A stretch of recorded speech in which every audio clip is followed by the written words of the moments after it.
و اونها در او وقت عزم اراده جنگ کردن نداشتند و یک قافله به طرف مدینه میرفت و برای اونها گفتند که شما برین پیغمبر و مسلمانان را بگین که در مکه یک لشکر کلان بر ضد شما جنگ شده است، از اونها بترسید. خواستند که مسلمانان را بترسون و مسلمانان به اون جایی که مقرر بود باید بیاد دیگه نیان اونها. بسم الله الحمد لله والصلاة والسلام على رسول الله وعلى آله وصحبه ومن والاه ما بعد. السلام علیکم و رحمت الله و برکاته. بینندگان عزیز، بارک الله فیکم جمیعا. امروز ان شاء الله از کتاب ریاض الصالحین یک درسی که با کمک الله تعالی میخونیم و در درس گذشتگی ما شما در باب یقین و توکل رسیدیم. چند آیه و حدیث ها را نسبت به عموم باب خواندیم و امروز ان شاء الله چند حدیث دیگر در همین باب میخونیم که این باب خیلی باب مهم است. ما در درس گذشته گفتیم که باید هر یک مسلمان بعد از اینکه اسباب میگیره، احتیاط میکنه، بر رب خود باید توکل کنه، زیرا که این بزرگترین عبادت است. انسان قلب خود معلق بر رب خود میکنه و توکل به الله میکنه و دیگه ان شاء الله انسان در همون عمل و همون اراده که میکنه کامیاب میشه. شما چند حدیث نگاه کنید. حدیث که اول که در اینجا ذکر میشه هم قصه حضرت ابراهیم است. ما شما می‌بینید که وقتی حضرت ابراهیم اومد قوم و پدر خود دعوت داد، یعنی وقتی که دعوت داد دیگه دعوت او را قبول نکردن. در او زمان پادشاه بود به نام نمرود و دیگه اونو تصمیم گرفتن که باید ما با ابراهیم یک کاری بکنیم که دیگه از همون بدی و شرارت ابراهیم ما خلاص بشیم، زیرا این کسی است که اومده است آلهه‌های ما را یک معبود باطل گفته است و مردم را از عبادت بت‌ها منع کرده است، باید پیشی گرفته بشه. بعد تصمیم شد که باید یک آتش را روشن کنیم و او را در او براندازیم. وقتی که آتش را روشن کردن میخواستن حضرت ابراهیم داخل بکنن، حضرت ابراهیم چی گفت؟ در اوجا اینجا میگه که ابن عباس هم نقل میکنه حدیثه، میگه که کان آخر قول ابراهیم حين القی فی النار، آخران یعنی که صحبت حضرت ابراهیم ای بود که وقتی رو در آتش انداختن حسبی الله و نعم الوکیل، برای ما الله کافی است و او بهترین کارساز است. سبحان الله. نگاه کنید در آتش می اندازنش. طبیعتا شما نگاه کنید که آتش مجازی آتش نیست که باید هر چیز بسوزانه، اما در اینجا با امر الله متعال آتش نسوزان حضرت ابراهیم. الله متعال میگه که برای آتش اونجا گفتیم که کونی بردن و سلام علی ابراهیم، تو برای حضرت ابراهیم آتش هم خنک باش و هم سلامت. اون چنان خنکی نباش که به او ضرر برسانی. و در اینجا حضرت ابراهیم نجات یافت. یا که دیگه حدیثی که در اینجا ذکر می شود، ما شما دیدیم در جنگ احد مسلمان ها در اینجا بگیم که 70 نفر از خدا چیکار کردن؟ شهید شد از مسلمان ها.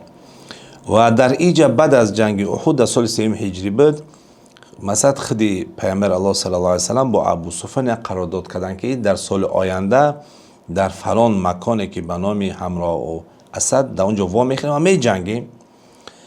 و سال آینده وقتی که همین وقت آمد و پیامبر الله صلی الله علیه و سلم آماده شد میخواست به اون مکان بروه و این خبر به مشرکین و ابو سفیان رسید و اونها در او وقت عزم اراده جنگ کردن نداشتند و یک قافله به طرف مدینه میرفت و برای اونها گفتند که شما برین پیغمبر و مسلمانان را بگین که در مکه یک لشکر کلان بر ضد شما جنگ شده است، از اونها بترسین.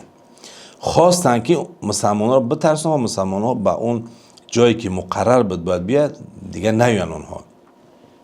وقتی که این لشکر اومد پیش پیامبر الله صلی الله علیه و سلم گفت که مشرکین در اونجا بگیم با یک لشکر کلان آماده میشوند، بر ضد شما میخوان جنگ بکنن.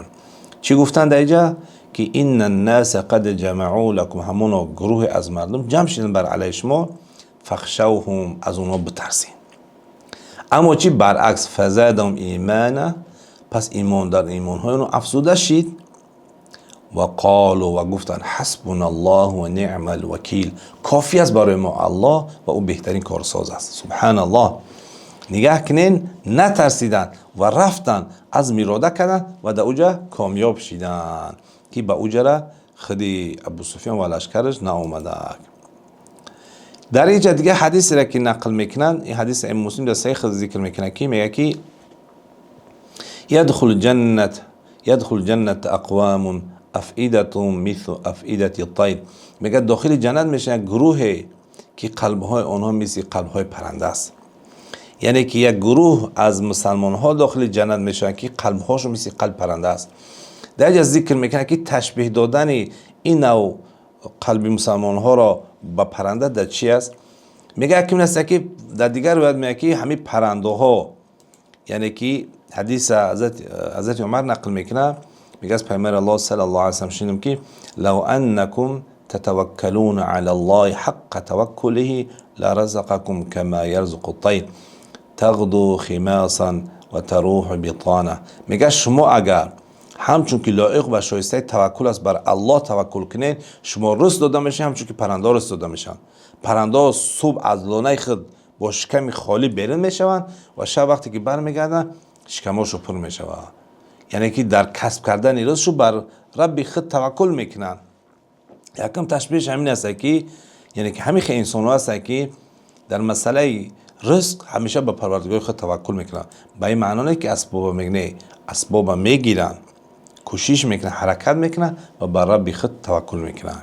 یکم تشبیهش همین است. دیدیم است که قلب های این هم انسان هایی که داخل جنت میشوند مثل قلب های پرنده هستند. قلب های پرنده چقدر نرم است. وقتی که قلب انسان که نرم باشه، او ترس الله زیادتر است در قلب انسان و انسان همیشه به یاد الله متعال است و از گناه پرهیز میکنه.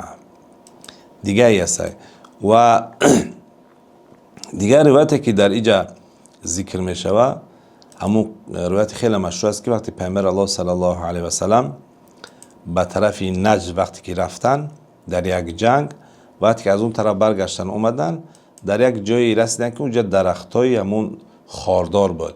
بعد دیگه خواستن در اونجا کم استراحت بکنن و هر کس زیر یک درخت رفت در اونجا چیکار کرد؟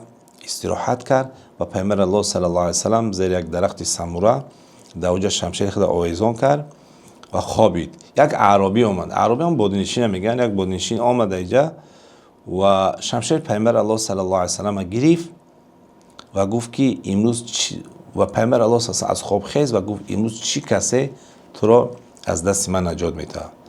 وقتی که 3 بار هم گفت، 3 بار پیامبر الله گفت که الله مرا از دست نجات میده. وقتی این کلمات پیامبر الله صلی الله علیه و سلم گفت، اون اعرابی ترسید و شمشیر دستش افتی و پیامبر الله صلی الله علیه و سلم شمشیر دستی او گرفت. با همین کلمات برای او اعرابی گفت امروز چی کسی تو را از دست من نجات میده و اون اعرابی بعداً ایمان آورد. توکل پیامبر را نگاه کنید که وقتی بر رب توکل کرد کامیاب شید. یعنی که اگر امروز مسلمان ها به پروردگار خود توکل کنند اونا ان شاء الله کامیاب میشن و یقین داشته باشن، یعنی اسباب بگیرن و یقین کنن و توکل کنن، ان شاء الله اونا کامیاب میشن. زیرا این عبادت است، این عمل است که الله دوست می‌داره و ما را به این عمل الله متعال وادار میکنه. چیزی که الله دوست می‌داره باید ما او را بکنیم. در او خیر است، در او آرامش است، اون نتیجه خوب داره و از اون چیزی که ما را منع میکنه باید از اون چیز ما شما باز بستیم. بارک الله فیکم. السلام علیکم و رحمت الله و برکاته.